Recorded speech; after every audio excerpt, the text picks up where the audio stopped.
lè mọ̀ pé ìwọ ló máa mú wa débẹ̀ láyé bí ìyanu lè yí ṣe lójú wa o ìyanu ni.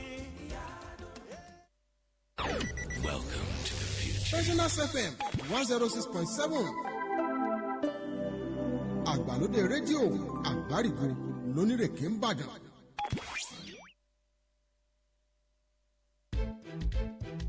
Looking for that radio station that will serve you better. Best of sports, entertainment, you go know we be master. Information, education, now we get to make you era. Enter the place, we set the pace, so you come follow in the race and say Aboree go Onireke 106.7. National FM. What's a vibration? Ikoni Abalode. National FM. Aboree go Onireke 106.7. National FM. What's a vibration? Ikoni Abalode. National FM. Kifola kokbe shade kishade kokbe chalani komagbo. National FM. Titi kola kunle teni yola tafami nanko. National FM. For every man, woman, young and old. National FM. Sponsorships and advertisements. Pensioners FM, Agbalode, Rishi to Tokile, Igbalode, BTM Fashion Show, to Shara Loge, Lowa Sekwe, Kiwashawa okay. Be from, be the best, land the voice, thumb the rest, we the best, we the first live a radio in Africa. Pensioners FM. You just have to tune in 106.7. Pensioners FM. Pensioners FM. Sweet body. Pensioners FM. What's a vibration? Ìgbé ayé wa. Ká sáré ǹde nígbà tá a wà ní ọmọdé ká ṣubú lulẹ̀ ká tún sáré ẹ̀ẹ̀kan ṣo tí mo yọ̀ ṣubú báyìí lẹ́sẹ̀ ṣe ṣin. Bí arúgbó bá ṣe rí ní ọjọ́ ògbó yìí ló máa ń fọ̀nà irú ìtọ́jú tí wọ́n nílò. Oúnjẹ tí máa ń jẹ ńgbà tí mo kéré ó máa ń pọ̀ dáadáa ṣùgbọ́n nísìnyí èmi jẹun púpọ̀ mọ́. Dancing is a form of exercise.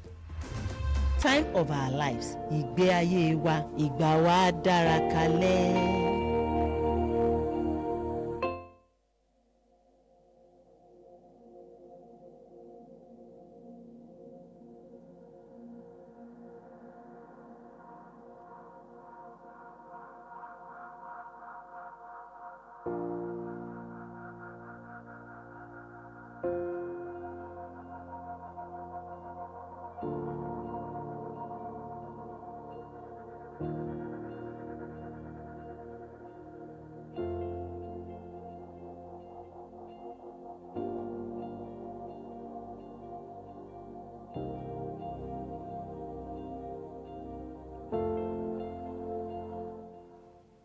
Àwọn Yorùbá bọ̀ wọ́n ní dánidáni kì í bá ní lágbàlagbà àti kékeré ní ti bá ní lọ.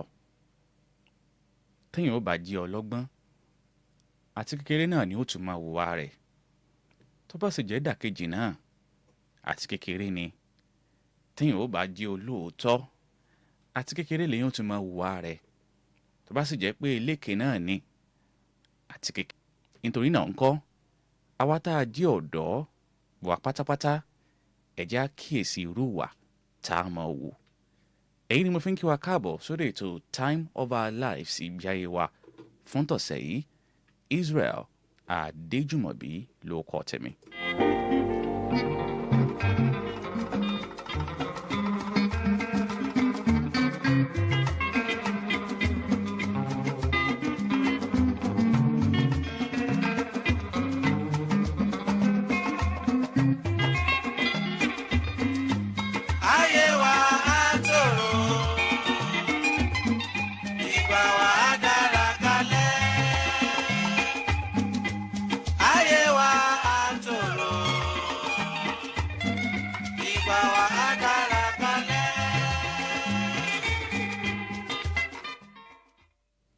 Láṣẹ Èdùmàrè ayé wa tòrò ìgbà wa dára kalẹ̀. Ètò Time of Our Lives ìgbé ayé wa náà ni ó ṣe bẹ́ẹ̀ tó gorí àtẹ́gùn ní ìkànnì tá a wà yìí pensioners 106.7 FM tó kalẹ̀ sí àgbárígò onírèké ní ìlú ìbàdàn gẹ́gẹ́ bí mo ṣe máa ń kí wa lórí ètò yìí bó o níṣẹ́ lónìí ṣe dáadáa ni ṣá gbádùn ara wa torí pé àwọn kan máa sọ pé iṣẹ́ téèyàn bá fẹ́ràn yóò dàbí pé èèyàn yóò kàn dàbí pé èèyàn ń ṣeré ni pé iṣẹ́ ó dàbí eré ni fẹ̀yìntà pé èyí tí ń ṣe èyí tó fẹ́ràn ni o ṣùgbọ́n ẹni tó jẹ́ pé èyí tó ń ṣe kìí ṣe èyí tó fi bẹ́ẹ̀ fẹ́ràn ṣùgbọ́n àṣà jẹun yìí náà ni irú ẹni bẹ́ẹ̀ ó ṣeé ṣe kó mọ́ gbádùn ara rẹ̀ níbi iṣẹ́ ṣùgbọ́n èyí ó wù kó jẹ́ bó o níṣẹ́ lónìí ṣe dáadáa ni láṣẹ Èdùmàrè gẹ́gẹ́ mo ṣe máa ń gbà ládùúrà fún wa lórí ètò yìí wípé gbóhùn tá à ń ṣe lẹ́nu iṣẹ́ wa náà ni ó mọ̀ ṣe déédéé o iṣẹ́ wa ò sì ní dìṣẹ́ mọ́ à lọ́wọ́ lágbára ọlọ́run aláwòrán bí ètò Time of Our Lives ìgbé ayé wa tó bá jẹ́ pé ìgbà àkọ́kọ́ rẹ̀ tẹ̀yìn ó mọ̀ gbọ́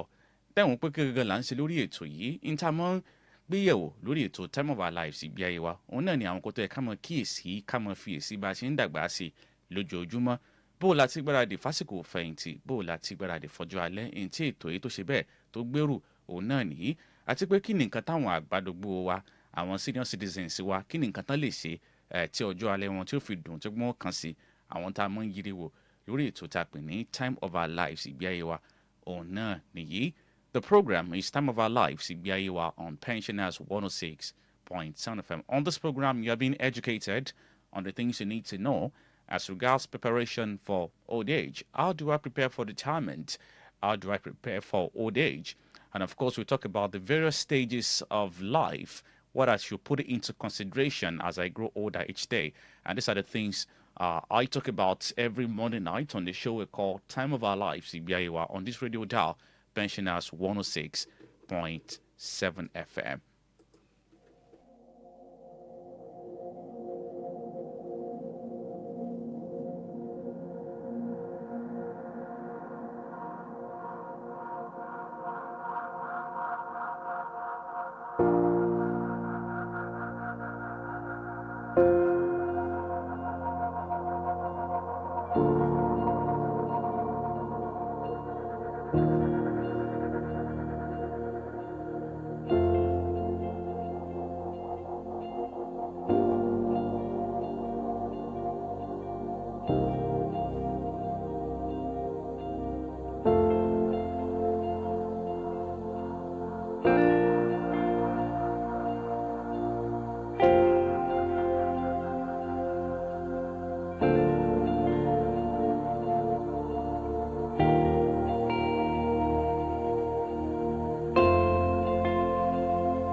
The program is Time of Our Lives, where you are on Pensioners 106.1 FM. Kicking off the program tonight with the very first segment, which is the health segment. All right, on the health segment for tonight, we'll be examining another vital and interesting topic, and it centers on tiger nut. Yes, tiger nut, the health benefits of tiger nut as it concerns the elderly. Now, of course, tiger nuts, they are of benefit to each and every age grade, whether you're young or you are old. So it's not age specific. However, tonight I'll be focusing on the elderly. Like I said, it is of benefit to each and every one of us. So you do well to listen, in spite of your age grade, whether you're young or you are old, because, tiger nuts are of benefit, to each and every age grade, like I said. But like I said, I'll be focusing on the elderly for tonight. Now, the first question you want to ask is, what are tiger nuts? Okay, what are tiger nuts? Now, tiger nuts are tubers, or the roots, the bulbous roots of a system. So they are tubers, okay? And of course, they grow underground and provide nutrients to a grass-like plant called the yellow nutsedge. And it is commonly found in Africa and Spain. Now, I'm not going to bore you with all of that, because that is not really where my drift is tilting towards tonight. Okay, so just that just to give you a background information of what tiger nuts are. So tiger nuts are tubers or the roots of a stem, and they grow underground and provide nutrients to a plant called the yellow nutsedge, and it is commonly found in Africa and Spain. Okay, so and when we talk about tiger nuts, they are something that is of immense benefit when it comes to our health. Okay, and in fact, they are also popularly consumed to manage menstrual pain, ulcers, urinary tract infections, and stress. Okay, so it's like I said, they are of immense benefits, massive benefits to our health. Okay, so but then when it comes to the elderly, how are tiger nuts of benefit to the elderly? That's what my focus is on tonight. Okay, so how can the elderly benefit from the consumption of this particular tuber regarded as tiger nuts? Okay, that's my focus tonight. Okay, so the first benefit now when it comes to tiger nuts, how this particular tuber is of benefit to the elderly. The first thing is that it contains fiber. It is rich in fiber. Tiger nuts are rich in fiber, which helps to promote healthy digestion, prevents constipation, and helps to regulate bowel movement. So it aids the digestion process. Now, there are some situations where you consume a particular food and then you have problem with digestion. We have situations like that where you consume a particular food, but then you just discover that you're having this difficulty when it comes to the food getting digested. Now, of course, that can give rise to constipation and all of that. But when you consume tiger nuts, they can actually help in resolving that situation because they are rich in fiber and it helps to promote healthy digestion, prevent constipation, okay, and also aid free flow of waste from the body. So you'll be able to use the convenience easily without stress, without hassle. Okay, because sometimes some people have serious challenge with this using the convenience. But by the virtue of consuming tiger nut, it can actually help you to pass wastes easily when you go to convenience. Okay, so because tiger nuts are rich in fiber, so that is one of the benefits that the elderly, of course, it's not limited to the elderly. Each and everyone can actually benefit from what I'm talking about tonight. So rich in fiber, and it actually aids the digestion process, especially for the elderly.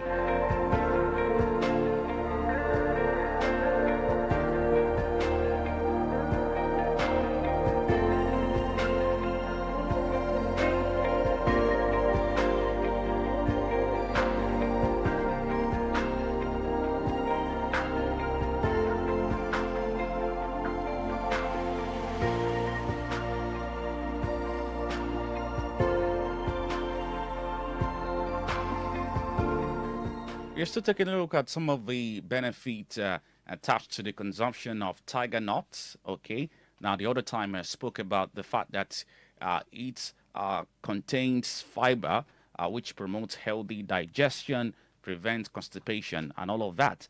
Now, aside this, it's also quite useful, or it's of immense benefit when it comes to cholesterol management.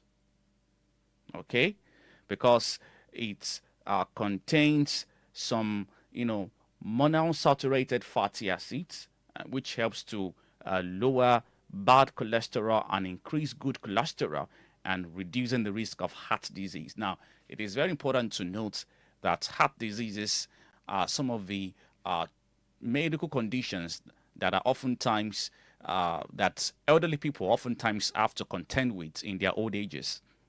Okay, and on this show, on various occasions, we've examined various heart diseases, heart conditions, and all of that on this show. Okay, so but this particular tuber, regarded as tiger nuts, can actually help to manage cholesterol level in our system, especially for the elderly. And of course, it reduces the elderly's chance of coming down with heart disease. And like I said the other time, that elderly people oftentimes have to contend with heart diseases in their old ages. So it is very important that the elderly should take this particular tuber known as tiger nut, because it helps to manage cholesterol level and also reduce the risk of heart disease. And that's another health benefit attached to the consumption of tiger nut, and of course how it is of benefit to the elderly. Now we're still looking at the benefits. Aside this, tiger nuts are also rich in calcium, rich in magnesium and phosphorus, which are vital for maintaining strong bones, okay, and preventing osteoporosis and or some other medical conditions in that respect, arthritis as well. So tiger nuts are rich in calcium, magnesium and phosphorus, and they are vital for maintaining strong bones. Okay, now one of the deterioration that comes with old age is that the bone begins to get weak. Okay, it begins to get weak once you start aging. So that is one of the deterioration that comes with the aging process. And that also includes the bone mass. It begins to deteriorate at that stage of one's life. But by the virtue of consuming this tuber known as tiger nut, you can actually manage that situation.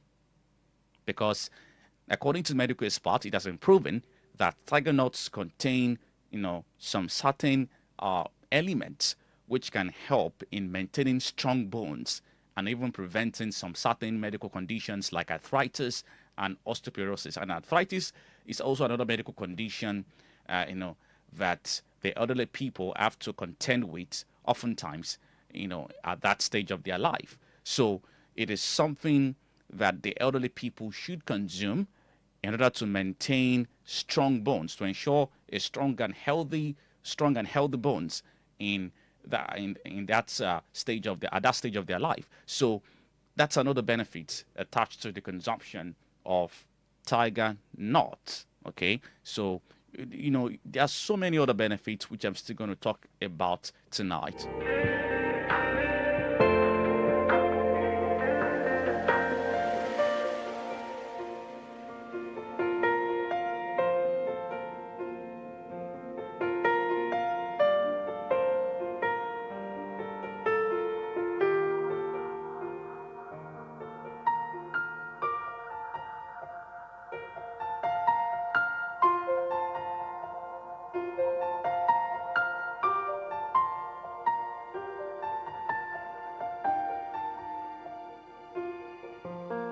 We're still looking at the health benefit of tiger nuts. Okay, now another benefit or health benefit attached to the consumption of tiger nut is blood sugar control. Blood sugar control. Okay, because the fiber in tiger nut, helps to slow down the absorption of sugar and helping to manage blood sugar levels.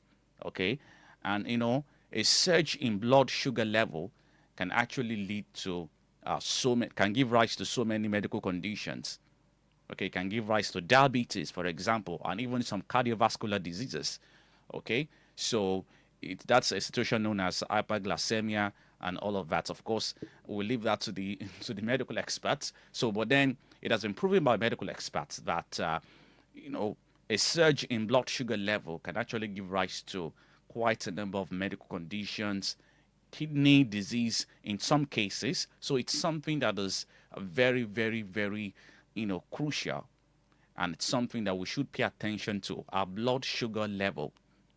But by the consumption of this tuber known as tiger nut, you'll be able to slow down the absorption of sugar in the body. And by so doing, your system would in a way manage blood sugar levels. Okay, so and that's another key benefit of tiger nut, it helps to control the blood sugar level, helps to regulate it such that it doesn't degenerate into something catastrophic. It doesn't degenerate into some terrible medical conditions. So, and that's another benefit attached to the consumption of tiger nuts.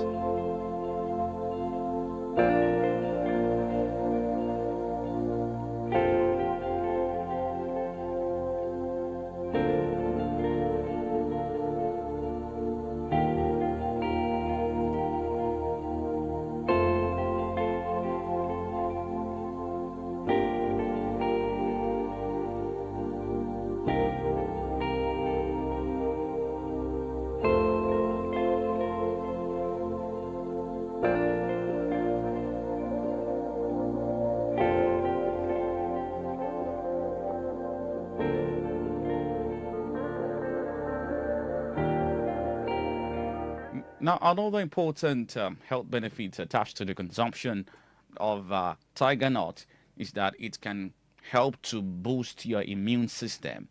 Okay, that's another health benefit. And of course, when the immune system is in top gear, it of course helps to prevent infections and promote wound healing. So that's another health benefit attached to the consumption of tiger nuts. Now, aside this, like many plants, tiger nuts are rich in antioxidants, including vitamin C and E. And antioxidants primarily help to prevent cell damage and offer protective benefits against the effects of aging, as well as diseases like cancer and heart disease. Okay, so it's in a way helps to slow down the aging process. It helps to slow down the aging process. Of course, the aging process is a must. It is non-negotiable. It is unavoidable. However, you can slow down that process. That's why it's possible for you to see an 80-year-old man, who is looking like a 50-year-old man, and then you're wondering what exactly is going on. Some people they believe in some esoteric, mystical powers being responsible for that, but really, that is not the case for everyone. Of course, I can't speak for everybody, but I know that is not the case for some people. Okay, so some people, it may just be due to the kind of things they consume. So it is very important for us to pay attention to our health. So in as much as the aging process is an inevitable process in our life as human beings, we can slow down that process by the virtue of what we consume, by the virtue of what we eat, by the virtue of how much we care about our health.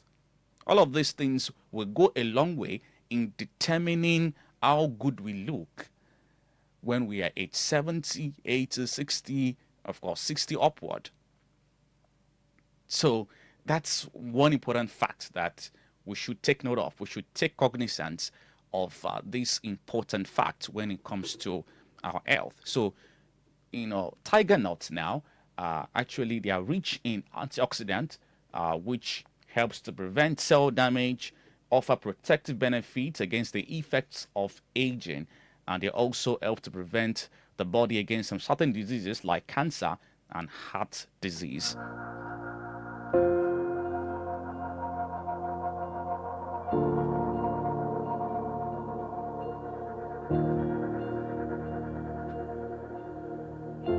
Another interesting aspect or interesting benefit attached to the consumption of tiger nuts is that actually they can stimulate libido and enhance sexual performance.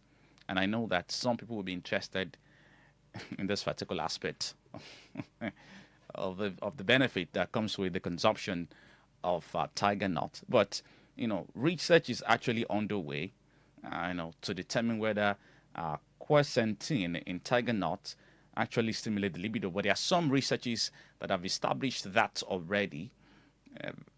Researches have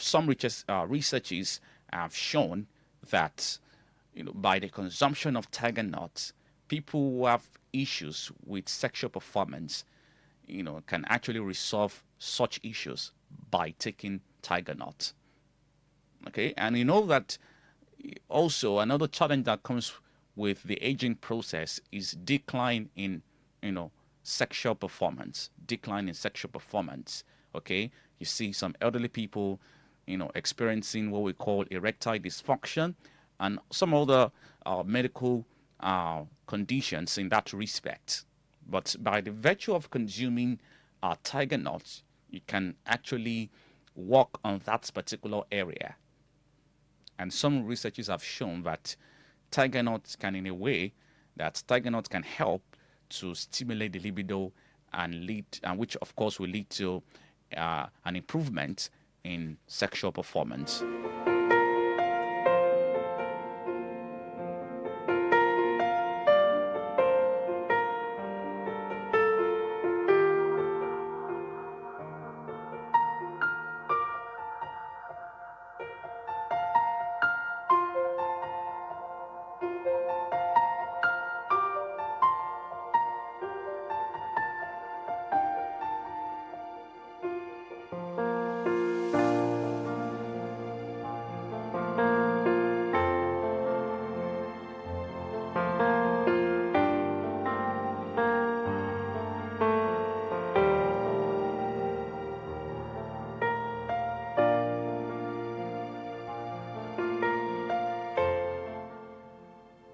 Àwọn àǹfààní ìlera tó wà nínú nǹkan jíjẹ tá a mọ̀ sí tiger nut tá à ń pè ní òfìò lédè ti Yorùbá, àwọn Haúsá ń pè ní àyà, àwọn táwọn Haúsá ń pè náà, àwọn kan ń pè ní ìmúmu. Gbogbo ẹ̀ náà tiger nut ni gbogbo ẹ̀. Nǹkan jíjẹ tá à ń pè ní tiger nut yìí ó jẹ́ n tó wúlò pọ̀ fún ìlera wa, yálà ọmọdé o tàbágbàlagbà, ṣùgbọ́n àwọn tí mò ń ṣe bẹ́ẹ̀ tí mò ń sọ̀rọ̀ nípa lálẹ́ àwọn àgbàlagbà ni. Ó ti jẹ́ pé gbogbo èèyàn lè ní tiger nut wúlò fún. Kódà àwọn kan wọ́n á máa sọ fáwọn obìnrin tí wọ́n ní ìnira lásìkò nǹkan oṣù wípé kí wọ́n jẹ ní tá à ń pè ní tiger nut. Àwọn onímọ̀ nípa ètò ìlera kan wọ́n á máa sọrú rẹ̀ wípé obìnrin tí máa ń ní ìnira lásìkò nǹkan oṣù, kí obìnrin bẹ́ẹ̀ ò ṣe bẹ́ẹ̀ kó máa jẹ tiger nut dáadáa. Torí náà ó wúlò àtàgbà àtọmọdé o àtọkùnrin àtobìnrin gbogbo pátápátá òun náà ní tiger nut wúlò fún. Ṣùgbọ́n àwọn àgbàlagbà gangan ni ọ̀rọ̀ mi òun ló ṣe bẹ́ẹ̀ tó kángun sí ní àṣálẹ́ tòní.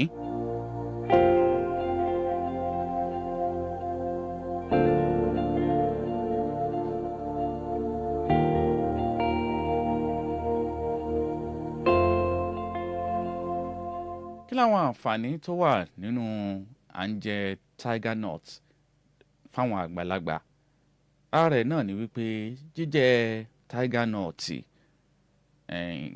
nut ó kún fún èròjà fibre. Fibre yìí sì rèé a máa ṣèrànlọ́wọ́ láti jẹ́ kó oúnjẹ ó dànù èèyàn, tó oúnjẹ ò ní dúró sínú èèyàn, téèyàn ó sì ṣe gá lọ́wọ́ ẹ̀rọ tí ò ní bánira dé. Torí ẹ mọ̀ pé ẹlòmíì nìsín ó lè lọ ilé ìgbọ̀nsẹ̀ jẹ́ pé odidi wákàtí kan yóò wà ńbẹ̀ ó ṣàmọ́ gbin náà ni. Ẹ mọ̀ pé akílẹ̀ ń ṣe ń bẹ̀rùn ẹ̀ ń bímọ bẹ́ẹ̀ ni mò ń jẹ gánà ní tiger nut dáhùn sọ̀rọ̀ nípa rẹ̀ yìí ẹni tí ó lè ṣèrànlọ́wọ́ fún èèyàn ni. Tàbá ń sọ̀rọ̀ nípa kóúnjẹ ó dànù èèyàn lásìkò, torí pé téèyàn bá jẹun tó ń jẹun ṣe bẹ́ẹ̀ tó dúró sínú èèyàn, téèyàn máa ní ìṣòro nípa àṣegá àṣègbọ̀nsẹ̀, ẹ mọ̀ pé ó jẹ́ ní tó jẹ́ ìṣòro fún ìlera wa. Ṣùgbọ́n tá nípa jíjẹ tiger nut, torí pé tiger nut kún fún èròjà fibre eléyìí tí máa ń ṣèrànlọ́wọ́ fún kóúnjẹ ó dànù èèyàn. Téèyàn bá ń jẹ tiger nut oúnjẹ ó tètè máa dànù èèyàn ní pápápá tí ò sì ní sí ìṣòro lórí pé a fẹ́ ṣe ìgbọ̀nsẹ̀. Téèyàn ó ṣe ìgbọ̀nsẹ̀ ọ̀hún lọ́wọ́ ẹ̀rọ lọ́wọ́ alálàáfíà tí ò ní sí wàhálà kankan bó tilẹ̀ kó mọ́. Ó wà lára àwọn àǹfààní ìlera tó wà nínú ká máa jẹ tiger nut táwa Yorùbá ń pè ní òfìò.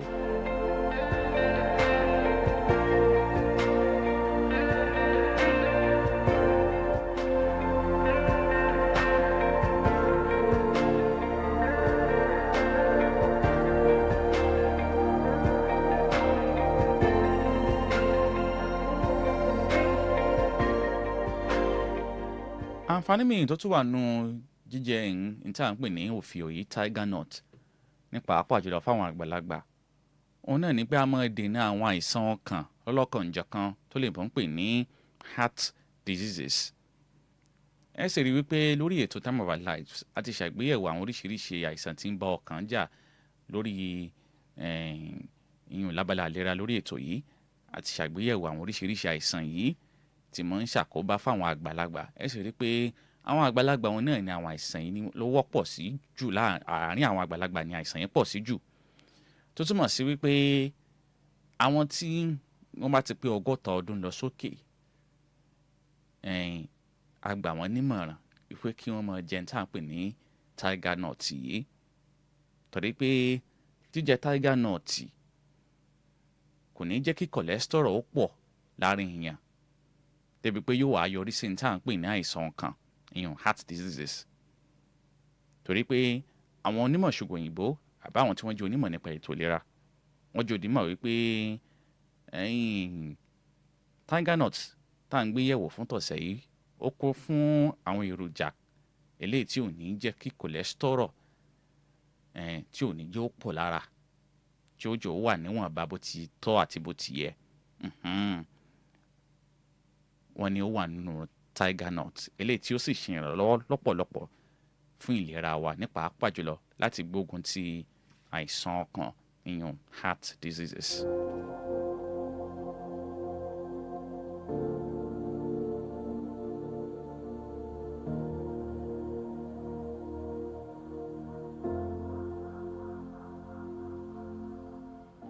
ara àǹfààní tó tún wà nínú à ń jẹ tiger nut ní pàápàá jùlọ fún àwọn àgbàlagbà wa òun náà ni wípé tiger nut kún fún àwọn èròjà bíi calcium, magnesium àti phosphorus. àwọn èròjà tá a sì ń sọ yìí ní tó ṣe pàtàkì ni tá a bá ń sọ̀rọ̀ nípa eegun ara tí ó jẹ́ kí eegun èèyàn ó le torí pé téèyàn bá ṣe ń dàgbà sí bẹ́ẹ̀ náà ni àwọn nǹkan yóò mọ iyì jẹnu ara ẹ̀ríkẹ́ èmi á máa sọ wípé téèyàn ṣe ń dàgbà sí làwọn nǹkan kan yóò bẹ̀rẹ̀ sí ní yín jẹ díẹ̀díẹ̀ ṣùgbọ́n nípa mímójútọ́rọ̀ ìlera èèyàn lè dènà àwọn nǹkan míì àbí kéèyàn mọ̀jẹ̀ ó pọ̀ ju bó ti yẹ lọ. nítorí náà àwọn tó jẹ́ onímọ̀ ṣògùn òyìnbó àtàwọn tó jẹ́ onímọ̀ nípa ètò ìlera wọ́n jẹ́ onímọ̀ pé tiger nut tó kún fún àwọn èròjà kan eléyìí tí máa ń jẹ́ kí eegun èèyàn ó le. ìtura ẹlẹ́fẹ̀ẹ́ rágbàlagbà míì bàbá 80 bàbá 90 tí ó sì mọ́ lóòkè mọ́ lóòdò tí ó mọ̀ pé bàbá 80 náà ní rìn fàfàfàfàfàfàfàfà kí ni ń ṣẹlẹ̀ ẹlòmíì ò ní tán lò mọ̀ bí táwọn àgbàlagbà wọn ti wọ̀ wọ́n fojú kékeré wò wọ́n o kì í ṣe gbogbo ẹ̀ náà kì í ṣe gbogbo ẹ̀ náà ni pé wọ́n ti wọ̀ bì kan wọ́n ti fẹ́nu jẹ nǹkan kan wọ́n ti fẹ́nu bá nǹkan kan wọ́n ti ṣe kankan àjídèwé ni kìnìkan ni kì í ṣe gbogbo ẹ̀ náà. àwọn nǹkan mìíràn wà dá pé nípa kíkíyèsí ọ̀rọ̀ ìlera èèyàn nǹkan ó sì máa lọ ní mẹ̀lọmẹ̀lọ lórí ọ̀rọ̀ ìlera èèyàn níwọ̀n wà téèyàn bá ti kíyèsí téèyàn ti jẹun tó yẹ kéèyàn ó jẹ téèyàn mu tó yẹ kéèyàn ó mu àwọn nǹkan yìí á máa ṣèyàn láǹfààní pọ̀ èmi á sì máa tẹnumọ́ fún wa ní gbogbo ìgbà lórí ètò Time of Our Lives. nítorí náà nípa jíjẹ ní tá à ń pè ní tiger nut tí tá à ń pè ní òfìò lédè Yorùbá yóò jẹ́ kí eegun èèyàn ó le dáadáa tí ó sì tún dènà àwọn àìsàn tí máa ń dojúkọ àwọn àgbàlagbà àwọn àìsàn bí àìsàn àwọ́ká arthritis àbí osteoporosis. ẹ mọ̀ pé àìsàn àwọ́ká ó tún wà lára àwọn àìsàn tí mo ń dojú ìjà kọ àwọn àgbàlagbà ẹ sì rí pé a ti ṣàgbéyẹ̀wò eléyìí lórí ètò a tún máa ṣàtúgbéyẹ̀wò gbogbo àwọn nǹkan yìí lórí ètò Time of Our Lives ìgbé ayé wa.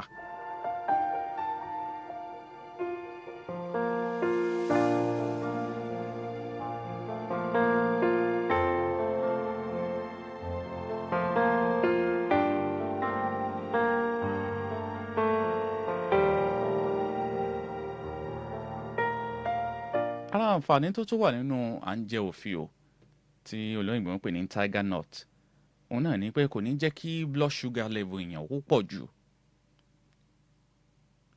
kò ní jẹ́ kí blood sugar level èèyàn ó pọ̀ jù torí pé tí blood sugar level èèyàn bá pọ̀ ju bó ti yẹ lọ ó lè yọrí sí tí ò dáa o ó lè yọrí sí àwọn àìsàn kankan bíi ìtànpè ní diabetes ní ìsìn àìsàn ìtọ̀ ṣúgà kódà ó tún lè yọrí sí àwọn àìsàn tí ń bá kíndìnrín jà tá a mọ̀ sí kidney disease oríṣiríṣi nǹkan ló lè fà nínú ara ṣùgbọ́n nípa jíjẹ ìtànpè ní òfìyò yìí tiger nut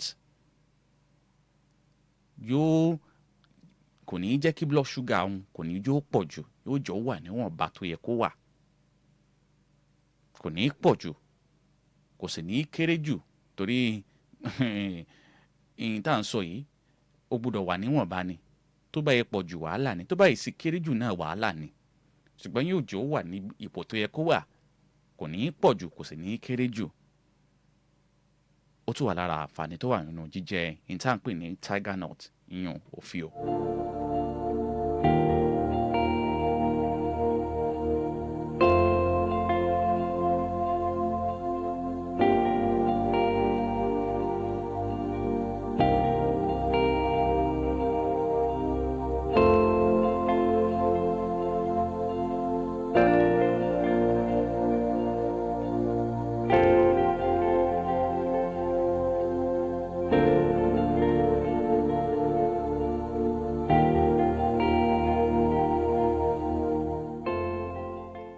àǹfààní ìlera tó tún wà nínú jíjẹ tiger nut yìí òfìò ní pàápàá jùlọ fún àwọn tí wọ́n jẹ́ àgbàlagbà wa òun náà ni wípé òfìò ó kún fún èròjà vitamin C àti E eléyìí tí máa ń ṣèrànlọ́wọ́ tó jẹ́ wípé lóòótọ́ la mọ̀ wípé bá a ṣe ń dàgbà sí lójoojúmọ́ àwọn nǹkan kan wọ̀nyí jẹ́ kẹ́ mo ṣe sọ lẹ́ẹ̀kan ṣùgbọ́n àwọn èròjà vitamins tí mo sọ yìí vitamin C and E yóò máa dáàbò bo àgọ́ ara wa lọ́wọ́ àwọn àìsàn kankan nípasẹ̀ bẹ́ẹ̀ ńkọ́ kò ní jẹ́yìn ó tètè gbó bẹ́ẹ̀ ni kò ní jẹ́yìn ó tètè gbó lóòótọ́ a mọ̀ wípé kò sí ní téèyàn fẹ́ ṣe téèyàn bá ṣe ń dàgbà òun náà ni àwọn kankan ó máa ṣẹlẹ̀ ṣùgbọ́n síbẹ̀ náà ó ṣe é ṣe kíyàn ó jẹ́ bàbá 80 ṣùgbọ́n nígbà tẹ́ ẹ bá rí báyìí ẹ kọ́ ọ pé àbí 60 àbí bàbá yìí ṣẹ̀ṣẹ̀ 60 ni àbẹ́yìn ò tí ì rú ẹ̀ rí ó wà dáa pé ẹ mọ̀ wípé bàbá yìí 60 bàbá yìí ò tí ì lè kọjá 60 èmi ti rú àwọn bẹ́ẹ̀ rí àbáwọn ìyá kan tẹ́ ni ìyá yìí kò tí ì lè ju age 50 40 lọ kò tí ì lè ju báwọn náà lọ nígbà tẹ́ ẹ bá sì béèrè báyìí ìyá 60 ni o ẹ máa wọ pé yóò àmọ́ jẹ́yà lẹ́nu fún yín bó ló ṣe jẹ́ kì í sì ṣe gbogbo ẹ̀ náà ni bóyá wọ́n ti lo nǹkan kan ni kì í ṣe gbogbo ẹ̀ náà o nípa jíjẹ tiger nut yìí àmọ́ dáàbò bo àgọ́ ara wa lọ́wọ́ ara yín jọ kára wọn máa ń hún jọ ó sì wà lára tí ìmọ̀ ń ṣẹlẹ̀ sáwọn tó jẹ́ àgbàlagbà àbáwọn tó jẹ́ àgbàdọ̀gbò ṣùgbọ́n nípa jíjẹ tiger nut yìí a tún máa dáàbò bo àgọ́ ara wa lọ́wọ́ eléyìí yóò sì tún gbà wá lọ́wọ́ àwọn àìsàn kankan torí pé ó tún máa ń ṣe a máa jẹ́ kí sójà ara wa kó wà nípò tó yẹ kó wà ìyún immune system a máa ṣèrànlọ́wọ́ fún sójà ara wa tí ó sì máa dáàbò bo àgọ́ ara wa lọ́wọ́ àìsàn lọ́lọ́kanjọ̀kan.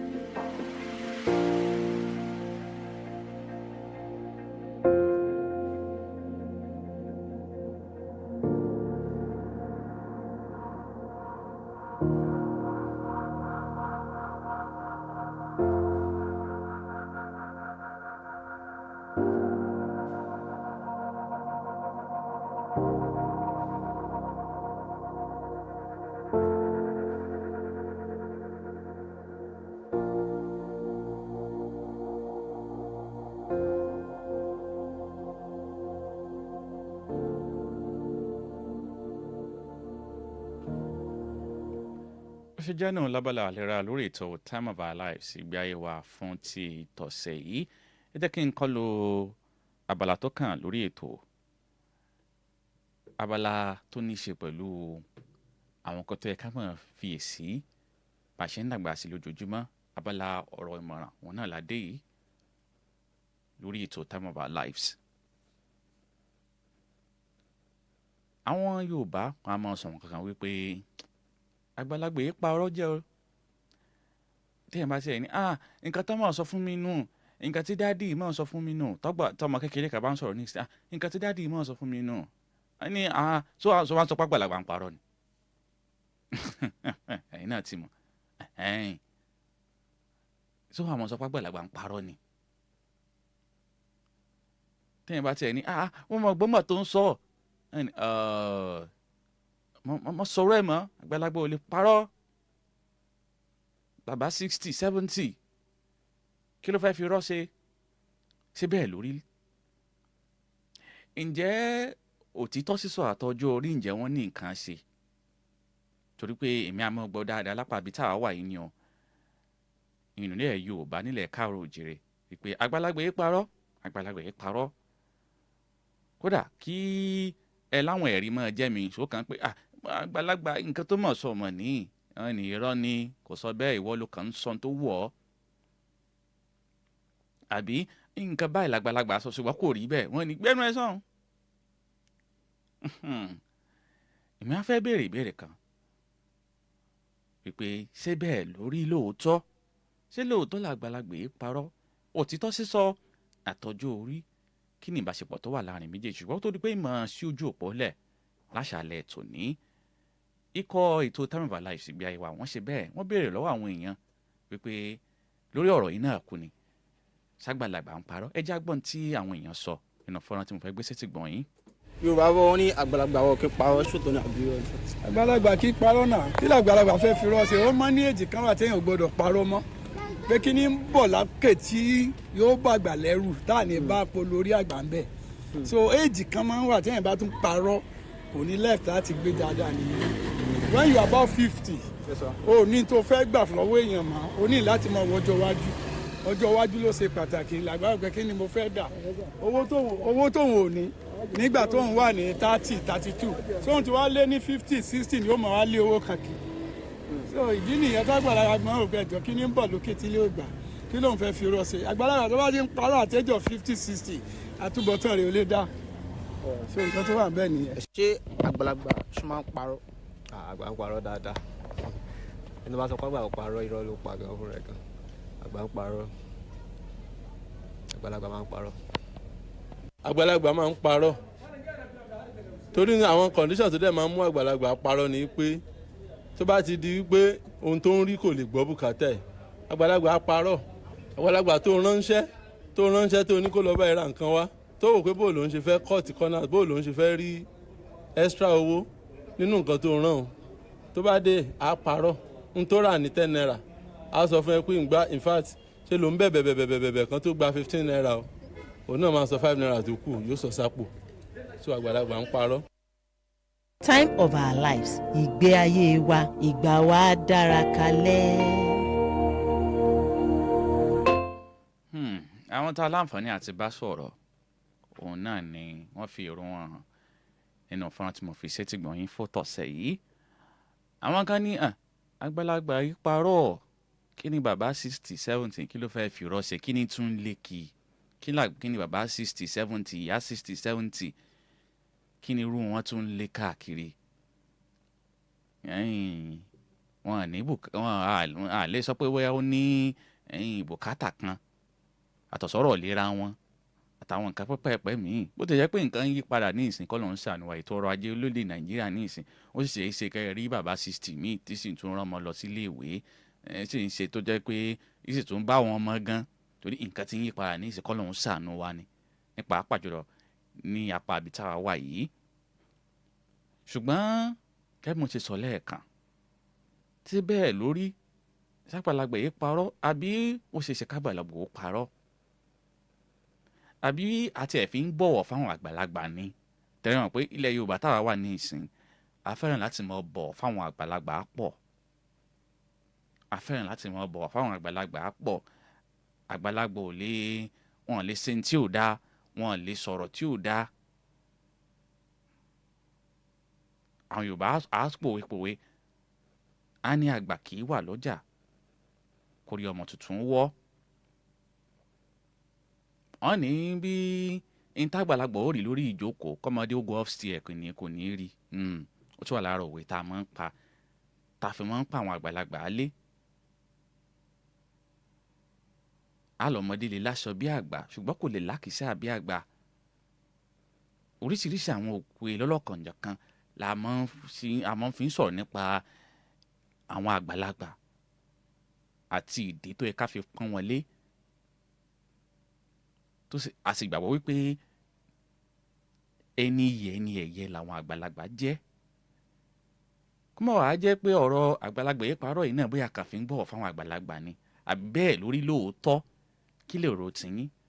ẹ jẹ́ kí n ṣojú òpó lẹ̀ fẹ́yìn olólùfẹ́ ètò yìí láti pè dáṣètò fọ́ńtọ̀sẹ̀ yìí 0706 639 1367 0706 639 1367 tàbí 0907 285 2977. àwọn ojú òpó tẹ láǹfààní àti pè dáṣètò fún tọ̀sẹ̀ yìí nù. ní tí à ń yiri wò fún tọ̀sẹ̀ yìí tí mo fẹ́ kẹ́ ẹ bá mi dá sí fún tọ̀sẹ̀ yìí òun náà ni pé ṣé lóòótọ́ ni ǹjẹ́ bá ń parọ́ ẹnìkan ti wà lójú òpó. hello ẹ káalẹ́ sà. hello ẹ káalẹ́ ẹ pé ètò. ọlọ́run ní ń tò orúkọ yín yàtọ̀ ẹ̀ tí ń pè wá. orúkọ mi ni ọlálẹ́kẹ̀ ibrahim láti muslim. ẹ ṣeun. sàgbà ń parọ́. àgbàlagbò kì í parọ́. kí ló dé tẹ́ fi sọ bẹ́ẹ̀. àgbàlagbò yẹn parọ́ gbogbo kábàlẹ̀ àbàbà ti sọ kágbà sí òdodo ni torí àgbàlagbà lè sọ̀rọ̀ míì ká tó jẹmọ́ bí irọ́ tó yẹ pé torí kí kọ́mọ́ bá àbàjẹ́ ni. àgbàlagbà yẹn parọ́. abákan fi ń bọ̀wọ̀ fáwọn àgbàlagbà wa náà ní pé bó ṣe yẹ kó rí náà nù. ṣé bó ṣe yẹ kó rí nù. ṣùgbọ́n ìjọ ó ṣe iṣẹ́ kágbàlagbà ó parọ́. àgbàlagbà bá dìde parọ́ kọ̀ fẹ́ káàtó mọ́tò wọn dànù. tó ṣe é ṣe ìbéèrè mi nù. ó ṣe é ṣe ọlọ́sà máa jà lóṣù. ó dà ẹ ṣeun mo ti yọ ọlọ́ọ̀ni tó ẹ ṣeun wọ́n ní wípé ńgbà míì gan wà tó jẹ́ pé àgbàlagbà lè sọ̀rọ̀ míì pé ó lè mọ́ dóòótọ́ bá wọn náà ṣùgbọ́n kí nǹkan má bàa bàjẹ́ ni torí ilé ayé ìkẹyẹ sọ̀rọ̀ pé kéèyàn ó sòótọ́ nìkan ọ̀nà téèyàn ń gbà sòótọ́ òun náà ṣe pàtàkì ó sì láwọn òótọ́ kan tá pé téèyàn bá yẹ sọ nǹkan ó bàjẹ́ lóòótọ́ àgbà ò sì nífẹ̀ẹ́ kí nǹkan ó bàjẹ́ àbí àgbà ò nífẹ̀ẹ́ kí nǹkan ó dàrú wọn nígbà míì tágbàlagbà bá tiẹ̀ sọ nǹkan míì tó fẹ́ dàbí irọ́ gan kí nǹkan má bàa bàjẹ́ náà ni. 0706 639 1367 0907 285 2977 ọ̀rọ̀ tó ní ṣe pẹ̀lú ẹ̀yin tí mò ń béèrè lọ́wọ́ wa fún tàṣálẹ̀ tòní ò ní wípé ṣàgbàlagbà ń parọ́ lóòótọ́ abákan fi ń bọ̀wọ̀ fún wọn ní tá a bá sọ pé àgbàlagbà yìí parọ́ ẹ jẹ́ n tún pè lẹ́ẹ̀kan sí 0706 639 1367 0907 285 2977.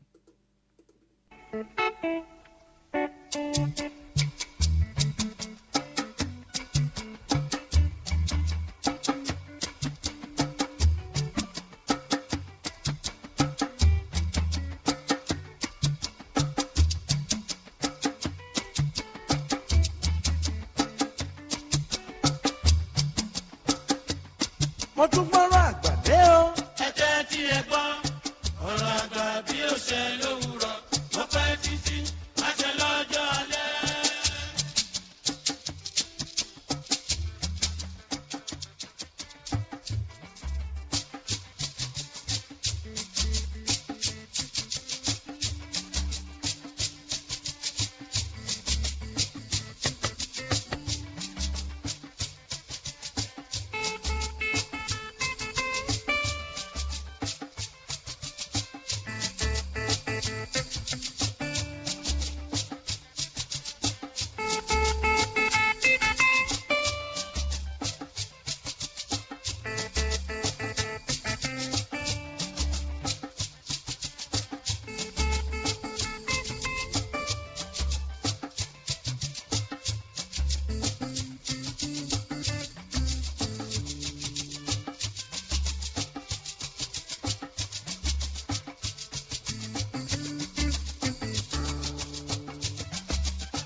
ẹni ṣeré kó múra sílẹ̀ ẹni ṣèkà kó múra síta àtọ̀rẹ́ àti ìka ikọ̀ onígbẹ́.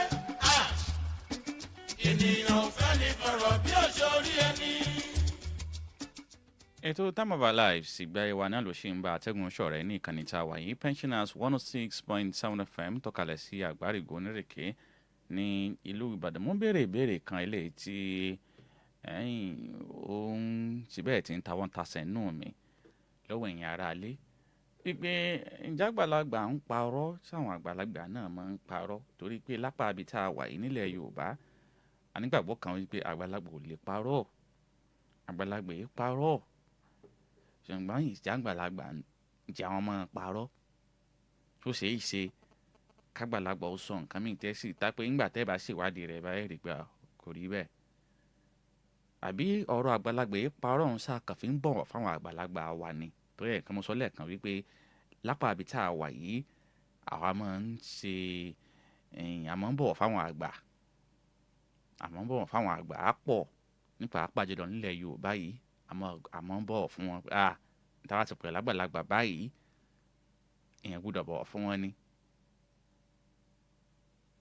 kò sí ọ̀rọ̀ tágbàlagbà lè sọ sọmọdé kò sí irú tó lè ṣe ọmọdé gbọ́dọ̀ mọ bọ̀wọ̀ náà ni gẹ́gẹ́ bó ṣe wà ní àṣà wa nílẹ̀ Yorùbá kó má wàá jẹ́ pé torí àṣà wa náà la fi máa ń sọ pé àwọn àgbàlagbà ò lè parọ́ àbí bẹ́ẹ̀ náà lórí lóòótọ́ 0706 639 1367 ní ojú òpó tí ẹ láǹfààní àti pé dáṣẹ́tò. ẹ má jẹ́ ló bá ipò ẹ má jẹ́ ló bá ẹ má jẹ́ ló bá ipò ẹ má jẹ́ ló bá ìbà ẹ̀yìn tó láyé ẹ má jẹ́ ṣiṣẹ́ o ẹ má jẹ́ ló bá ipò o. súnpẹ́ kí n bá o òkè àgbà ní gbogbo yìí ẹ má jẹ́ ìjábọ̀. hello leo ẹ káalẹ́ sà ọlọ́run ní tó orúkọ yín àwùjọ tí ń pè wá. Mr. Wálé ló pè ní láti oríta rẹ̀. ẹ ṣeun. Irọ́ pípa kò ní í ṣe pẹ̀lú pé èèyàn dàgbà àbí kò dàgbà. Kò ní í ṣe pẹ̀lú pé èèyàn dàgbà àbóyìn ò dàgbà. láti ṣe pé wọ́n parọ́ tó bá dàgbà náà yóò mọ̀ parọ́ náà ni. tó pé èèyàn dàgbà ló wá fi ń parọ́ àbí pé pé èèyàn dàgbà ni ò parọ́ mọ́ àwọn kẹtẹ tí wọ́n ń sọ àwọn kan ní ilé ẹ̀ka ẹ̀sìn pẹ̀lú ayé láfẹ̀ẹ́ tó ń parọ́ ẹ̀sìn pẹ̀lú ayé pàṣẹ tó ń parọ́ ní òní ṣe pẹ̀lú irọ́ pípa o. tó bá ti ní lára àbí tó ti mọ́ ọ lára torí nǹkan tó bá ti mọ́ ọ láti kékeré náà ni máa ń bá wàá dàgbà tó pé èèyàn dàgbà àbí kò dàgbà kò ní ṣe pẹ̀lú irọ́ pípa àgbàlagbà tí ò bá ní parọ́ ó ti mọ́ ọ lára láti kékeré pé kò gbọdọ̀ parọ́ ni ilé tí wọ́n bá ti ń parọ́ ni àgbàlagbà tí ń parọ́ ó pọ̀ dáadáa àwọn tí ò sì parọ́ náà wà ó ní ṣe pẹ̀lú ìhùwàsí yẹn láti kékeré. ìhùwàsí yẹn láti kékeré ni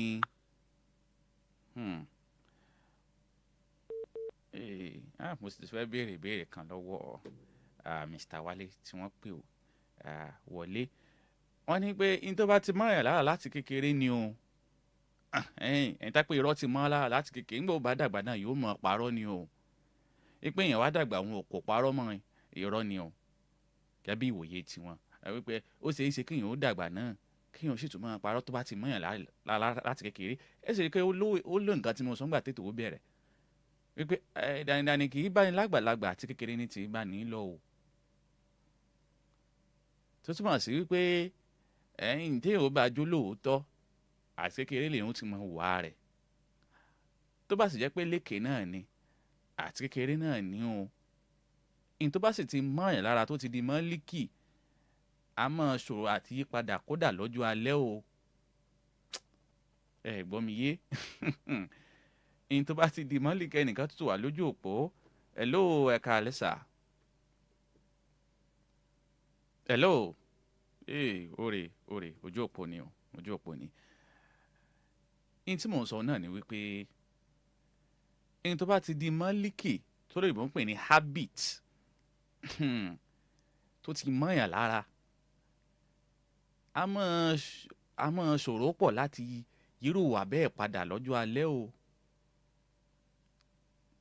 a máa ṣòro pọ̀ wípé wọ́n wá dàgbà tán yìí wàá wúrú wà bẹ́ẹ̀ mọ́ ó ṣeé ṣe o àṣẹrẹ àwọn tá pé ohun tí mo ṣe nígbà tí mo wà lọ́dọ̀ èmi ò ṣe mọ́ à ń parọ́ à ń tirú ń ṣe mọ́ bẹ́ẹ̀ ni ṣùgbọ́n àwọn kan wà dá pé ní tó ti mọ́ wọn lára náà ni wọ́n sì ń ṣe o hello ẹ kalẹ̀ o. lẹ́ẹ̀kan sí bẹ́ẹ̀ ni mo ní ẹ sọ lẹ́ẹ̀kan wípé ní tó bá ti mọ́yàn lára láti kékeré lèyìn ó mọ wù níwà nígbà téèyàn bá dàgbà tán ṣùgbọ́n àwọn Yorùbá mọ̀ sọ́pọ̀ àgbàlagbà pààrọ̀ kí ló dé sáà fi ń bọ̀wọ̀ fáwọn àgbàlagbà wa ni òun la fi ń sọ̀rọ̀ òrùn kàbáwọn. ẹ̀ báwọn àgbàlagbà wọn kún fún ìrírí ọ̀pọ̀ wọ́n sì kún fún làákàyè púpọ̀ nǹkan bá ṣẹlẹ̀ ní àdúgbò àdúgbò tó bá ju ọ̀dọ̀ láti yanjú wọ́n rí pé ọ̀dọ̀ àwọn àgbàlagbà ló kú láti kó ọ̀rọ̀ yẹn lọ ilé àwọn àgbàlagbà dáadáa rán àgbàlagbà bẹ́ẹ̀ wọ́n fi ń fún àwọn àgbàlagbà tó lè nípa àgbàlagbà yìí parọ́ torí nǹkan bá wú tó ti tẹ̀lé sí wọn rí láti kó sórí tó ti ní ìrírí rẹ̀ ni wọ́n ń kó àwọn ọmọdé láti fi kọ́gbọ́n.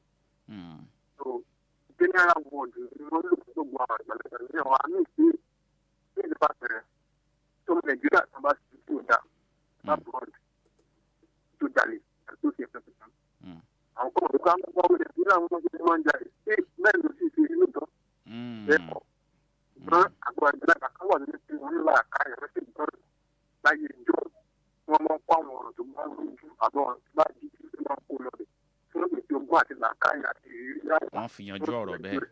wọ́n á fi wá mú ọ̀rọ̀ wọn á fi gbogbo àwọn àgbàlagbà tí àgbàlagbà yẹn parọ́. ìwà ní ìpínlẹ̀ ìwà táwọn àgbàlagbà tó ti ń parọ́.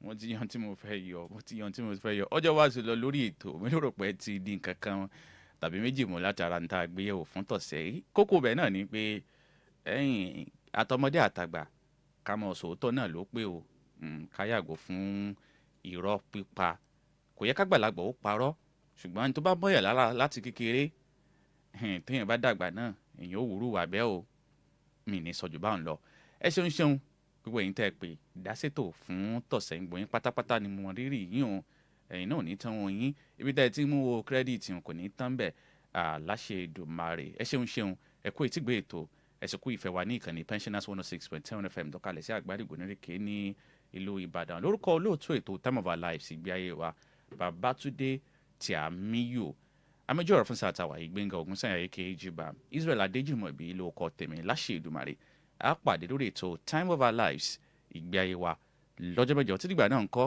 eré àti àna Ọlọ́run kò ní í fèmí àti ńlẹ̀ o ó dàbọ̀. jẹ́ àlùbá òye máa